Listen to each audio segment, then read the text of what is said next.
So I've promised myself I'm going to trim my beard today, so there might be a bit of inconsistency in this video.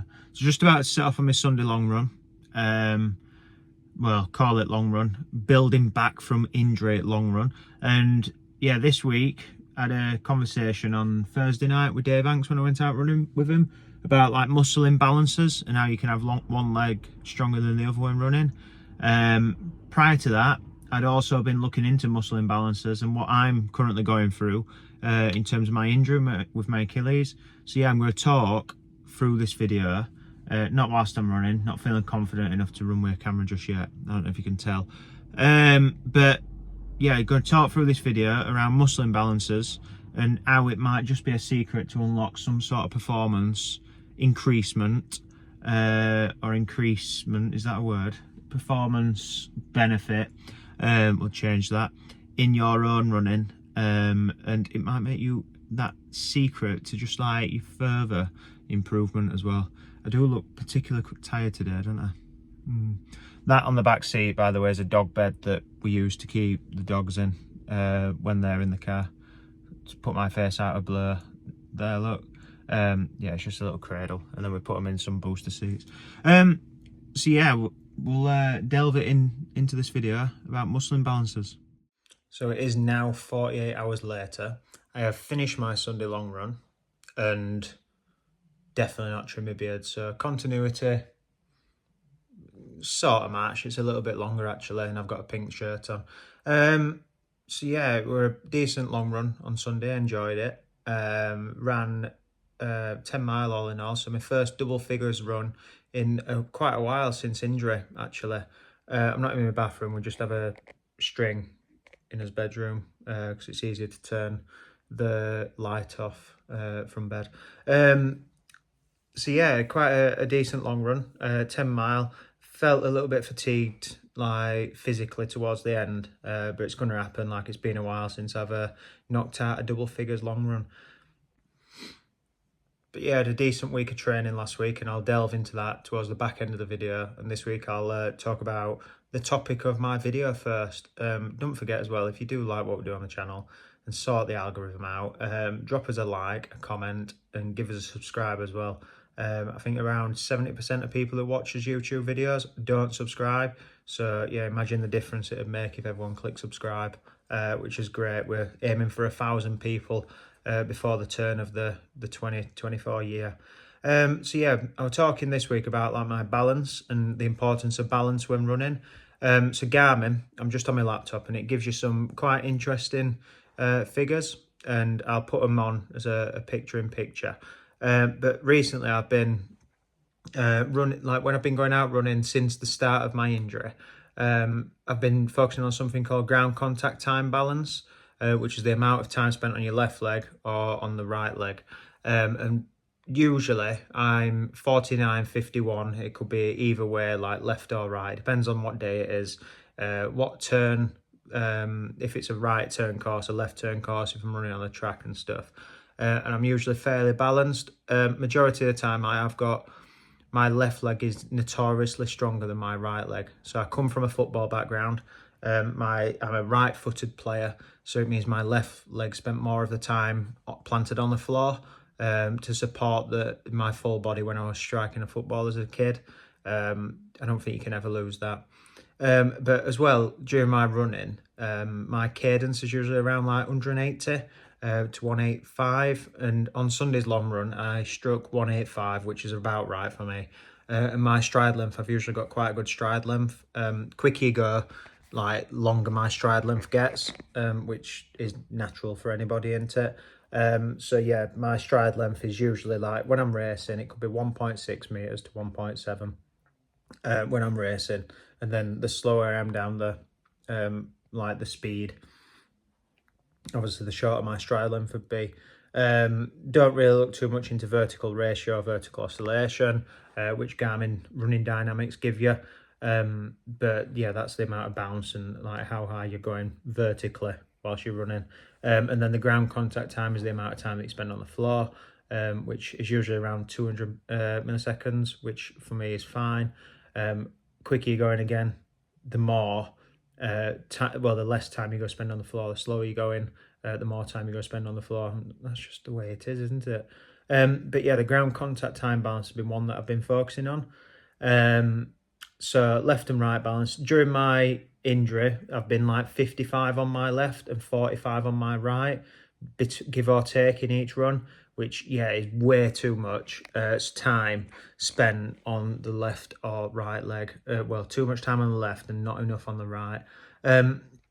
Largely it's because I'm struggling to actually pick my right foot up, so I'm and drive it forward and push, and it's because I've just I ain't got strength in it, and there's stuff that I've done to understand where my weakness has come in my right leg.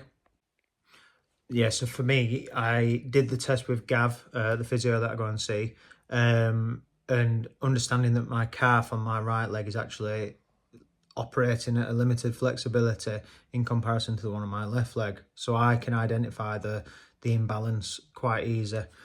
So yeah, you can understand there'll be other parts of your body which aren't operating equally, and there'll be an imbalance there. So whether it's from your calves, your hamstrings, your quads, your hips, your glutes, your back, where running in like reflection and in understanding is a single leg sport. You don't run with 2 feet.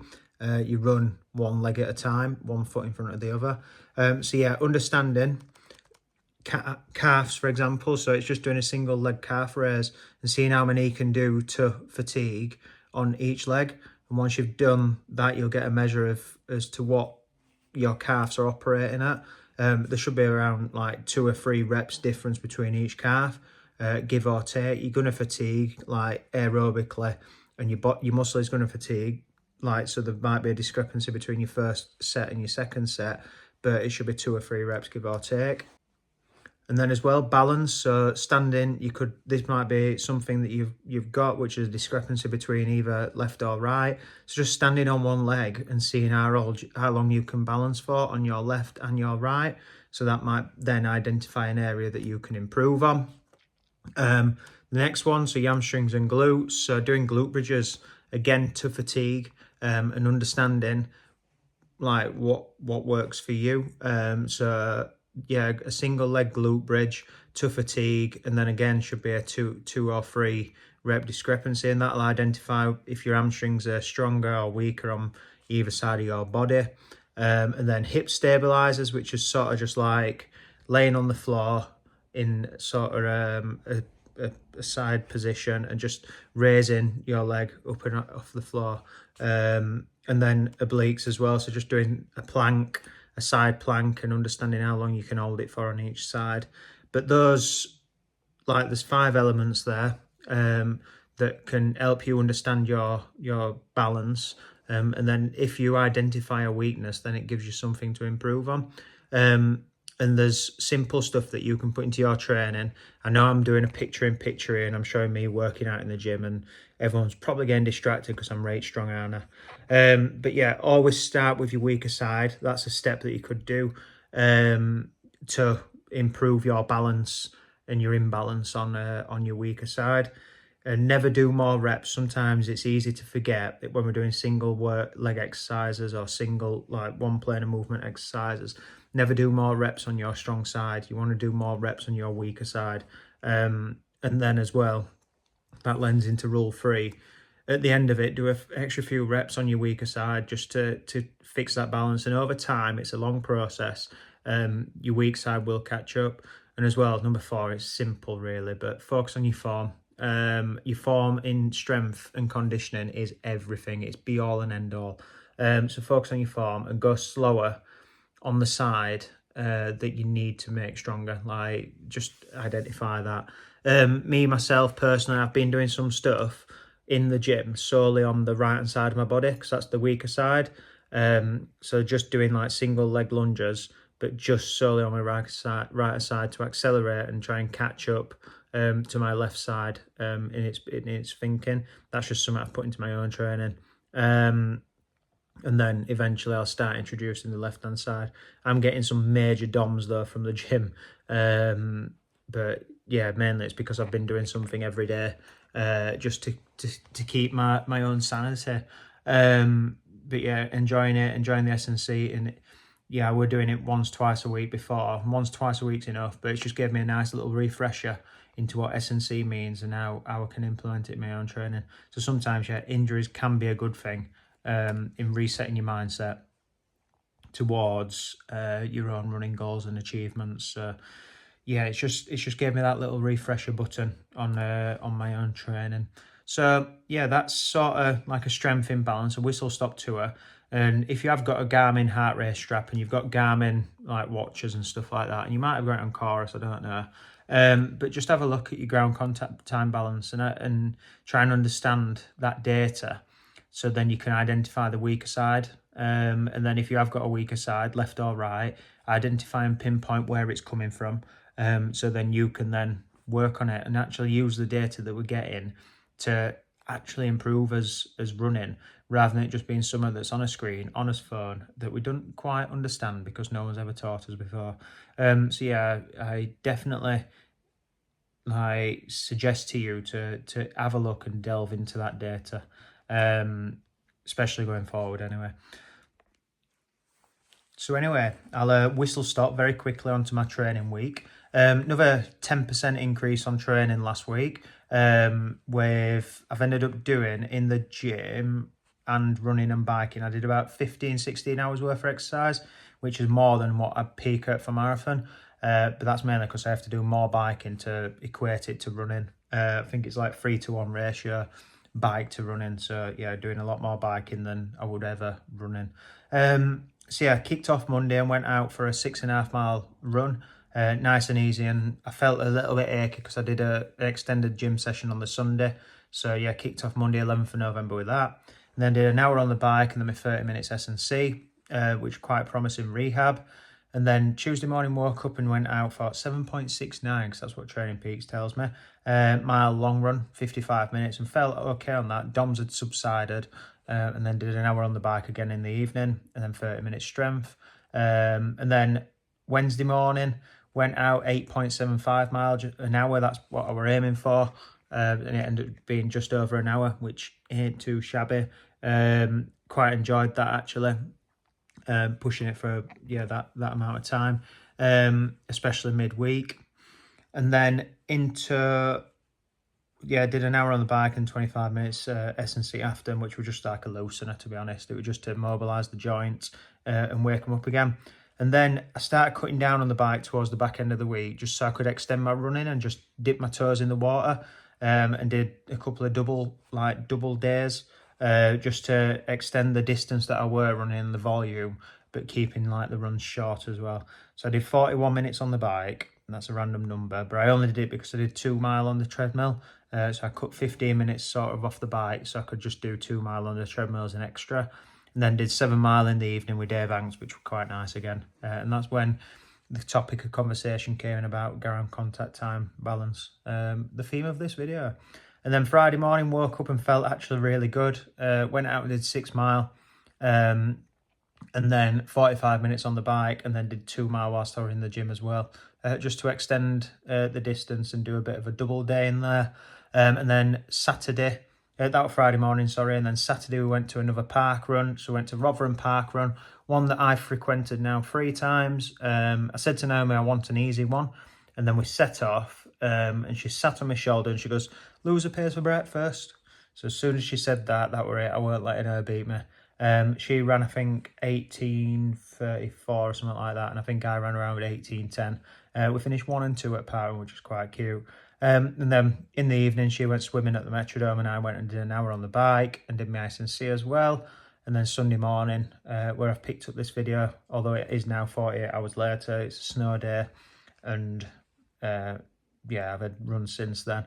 I did 10 mile on the trail. Nice to get out into a double figures run, and a little bit of confidence ensue from that, which is always a good thing. And then an hour in the evening, because Sunday's my big day, it's my long day. It's my marathon focused day. So an hour in the evening on the bike, and then 30 minutes again in the gym. Enjoyed that. All in all, I did around 6 hours, 21 minutes worth of running, and then 16 hours worth of exercise in total with the biking and everything else in between, S&C and everything. So yeah, no, in fact, I did 7 hours worth of running last week. So yeah, enjoyed it, pushed it, 59 mile for the week, which is a good thing. Things are on the up, and strength is coming back into my Achilles and my calf. Started off, I'm doing some like assisted calf raises where I'm raising up onto my calf, but I'm using a work surface or a bar or something to support me, a bit like a ballerina would. So yeah, that's promising, and slowly taking the support off. So eventually I can get up to a full like single calf raise on my right leg. Still can't hop on it, but it's getting there. With the op test, the op test is definitive to like whether I can reintroduce some sort of speed work into my diet. So yeah, that's all in all. Technically, we're a week out from, well, 12 days out from Valencia Marathon, as today, 19th of November, sits. Obviously, I won't be towing the line at Valencia, but yeah, it's what it is, and every marathon block teaches you towards something for the next one, doesn't it? So yeah, looking forward towards spring 2025 to see what I can do. So yeah, thank you anyway for watching. I hope you've taken something from that, and if you do have running dynamics on your watch, or you have access, or even if you don't, it is definitely worth investing in. Every percent of like balance, like imbalance, costs you time, and it also costs you energy. So you're expending a lot more energy by being imbalanced. So imagine about the savings that you could make that will far supersede any super shoes that you can buy. So yeah, there's definitely something to take from it, and it's definitely more than a 4% performance output. So it's scientifical, but it's interesting, and it's something that you can use to like accelerate and improve your running, especially when it comes to top end speed. I'm finding that at low end speeds, I am more and more balanced and tipping the 50-50 scale, which is a good thing. So it's just now about continuing that trajectory upwards so that when I get fast again, the balance remains. So yeah, anyway, thank you for watching. Thank you for watching me in the gym. Hope you took something from it, and I will see you next week. Yeah, so don't forget to like and subscribe, and bye.